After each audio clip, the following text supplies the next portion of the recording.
Yeah, I wanted to talk about the legacy of, the class reductionist label and where that comes from. And I also want to start by saying that, of course, this is a charged subject for a lot of people.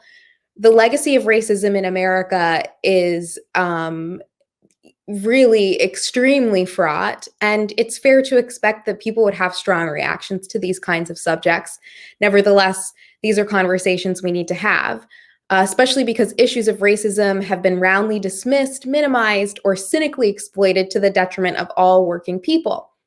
And it's no wonder then that calling somebody a class reductionist has become a common way to malign their politics as not sufficiently centered on race or issues that people of color face. So let's take a look at this classic class reductionist take in the following clip. I feel that we are in the midst of a most critical period in our nation, and the economic problem is probably the most serious problem confronting the Negro community, and I might say the most serious problem confronting poor people generally. And I don't want to be narrow about this, talking only about the black poor in our country, because I must be concerned about Puerto Ricans who are poor, Mexican Americans, American Indians, and Appalachian whites. And we are confronting a major depression in the poor community. And I think the time has come to bring to bear the power of the direct action, the nonviolent direct action movement on the basic economic conditions that we face all over the country. So I'm not going to lie to you, and I'm sorry for that bait and switch, but this segment has been kind of a long time in the making, and it's embarrassingly inspired by a fight I had on Facebook with a Warren surrogate who took umbrage with the white Bernie bros supporting Sanders. She felt that his platform appealed to them because its policies would only help white men. And this is a refrain we've heard over and over again.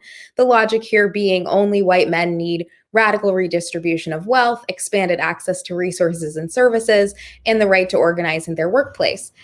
This is nothing new. But what is remarkable is how swiftly it dismisses the radical economic platforms of Black men and women and other radicals, socialists, and communists of color who view economic justice as the most crucial foundation for freedom. King envisioned the Poor People's Campaign as, quote, a middle ground between riots on the one hand and timid supplications for justice on the other. It centered on a set of economic demands that would grant full citizenship to the poor by addressing economic inequality and poverty. This was an extension of everything he was talking about in the last clip. Here's what the campaign was asking for. They wanted a universal job guarantee, unemployment insurance, a fair minimum wage, and education for poor adults and children. And the demands of the campaign would expand, particularly after the assassination of King. The campaign had multiracial support, and 80 delegates from organizations from the poor and minorities were invited to weigh in on the platform and respond with specific demands before pledging their support. Most did pledge their support, along with trade unions and special interest groups that focused on alleviating poverty.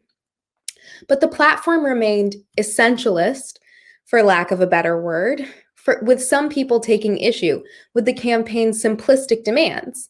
But for King and others, this was deliberate. It was a way to stop economic issues from being siloed as Black-only problems, or from being dismissed as tokenistic demands.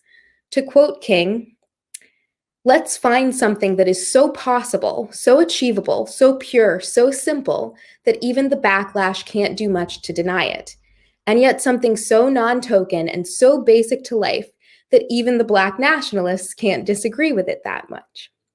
He went on to tell a crowd of supporters, quote, "You are highlighting the economic issue. You are going beyond purely civil rights to the question of human rights." And I should also be clear here that the Poor People's Campaign wasn't just King.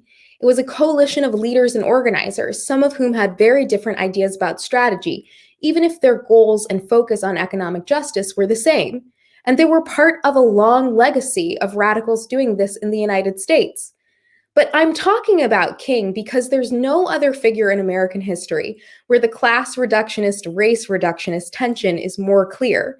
King has become an empty signifier for tolerance and acceptance. The evolution of King from a fierce advocate for economic rights and redistribution to a sanitized advocate for a vague notion of equality can be mapped onto a broader process where demands for redistribution and economic equality were dismissed on the basis of not doing enough to address race and replaced with demands that center around representation and interpersonal grievances. But King and others were focused on the fundamental mechanism through which race, the ideology, is made into race, the structure and material reality. And that mechanism is economic. I think the other thing that we must see at this time is that many of the people who supported us in Selma, in Birmingham, were really outraged about the extremist behavior toward Negroes. But they were not at that moment, and they are not now, committed to genuine equality for Negroes. It's much easier to integrate a lunch counter than it is to guarantee an annual income, for instance, to get rid of poverty for Negroes and all poor people. It's much easier to integrate a bus than it is to make genuine integration a reality and quality education a reality in our schools. It's much easier to integrate even a public park than it is to get rid of slums. And I think we are in a new era, a new phase of the struggle, where we have moved from a struggle for decency, which characterized our struggle for 10 or 12 years, to a struggle for genuine equality. And this is where we are getting the resistance, because there was never any intention to go this far. People were reacting to Bull Connor and to Jim Clark rather than acting in good faith for the realization of genuine equality. Decency is a valid struggle, but it is not the same as the struggle for genuine equality. And that's something that still bears repeating today. This persistent denial of this part of King's legacy has been commented on quite a bit, and I urge everyone in our audience to go through the white socialist website Jacobin and look for some of those articles. But even the Poor People's Campaign, with its set of radical, economically structured demands, is now the site of revisionism. Here's some copy from the National Museum of African American History and Culture. It says, quote, "The Poor People's Campaign brought attention to hunger. A few months after Resurrection City closed, food programs were launched in the 1,000 neediest counties, as identified by the campaign's objectives. A supplementary food program for mothers and children was also in progress by the end of the year. Additionally, Congress appropriated $243 million to expand and revamp school lunches to feed hungry children." The rest of the site focuses on how the campaign raised awareness about key human rights issues, but doesn't mention the platform or the goal of this movement whatsoever. It makes note of several government programs targeted towards minority poverty and the expansion of means-tested welfare programs at the state and federal level, and credits the campaign with influencing these policies. But therein lies the problem. What King and countless others were asking for were ambitious, universal policies to raise the floor for all working people and guarantee dignity and security to everyone, regardless of their race or their ability to qualify for these piecemeal policies. For King, the fight for citizenship was inextricable from this economic justice, and until all poor people and working people had this, endemic racism would continue. And it didn't cost the nation one penny to integrate lunch counters. It didn't cost the nation one penny to guarantee the right to vote. But now we are dealing with issues that cannot be solved without the nation spending billions of dollars and undergoing a radical redistribution of economic power. Yeah. It's precisely the redistribution of economic power that is at risk when these things are framed as race-specific issues. It means that that piecemeal solutions that target racial groups but do not redistribute economic power can pass for justice. And this is precisely the problem with this kind of revisionism and with the class reductionist slur in general. It's used to undermine efforts to create expansive social welfare programs that support economic justice. We saw this with the bad faith attacks on universal programs during the 2016 election. But it is a persistent feature of the kind of politics that thrives on siloing the working class into antagonistic categories, and it has been one for decades. There's also an insulting subtext, like I mentioned earlier, to the class reductionist slur, which is the implication that Black people or people of color are being subject to something uniquely uneconomic, something predicated on the thoughts and feelings of others, something that is siloed, experiential, and remedied either only through targeted programs or feeling-based interventions. It's either that or some people genuinely don't think Black people can think economically about what is happening to them. In the times where I've been called a class reductionist, as I said to Jen, I've also been called white, so take from that what you will. There's no doubt that racism is an issue, that interpersonal discrimination and hate are pervasive, but this alone is not what creates the utter despair and barbarism that raced people are subjected to. King and others saw that you cannot address these issues and continue to bracket them by communities or affinity. Our ideas have no race or gender, and that doesn't diminish the importance of those categories or make them inapplicable when tackling more specific sites of oppression. On the contrary, we need a universal foundation to make it possible to tackle certain issues that are raced or gendered. But we also have to resist falling into the pessimistic dead end of race reductionism for strategic and ethical reasons.